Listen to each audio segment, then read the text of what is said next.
going to take the straps off and check their food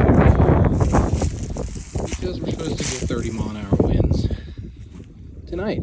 So there's no point in popping their things off. These hives are a little quiet today.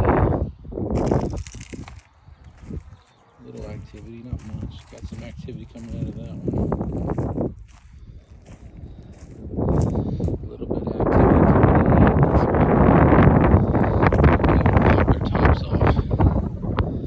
As I still have the insulation because we're going to be down in the 30s tonight. And then up here in this red box is where I keep my food.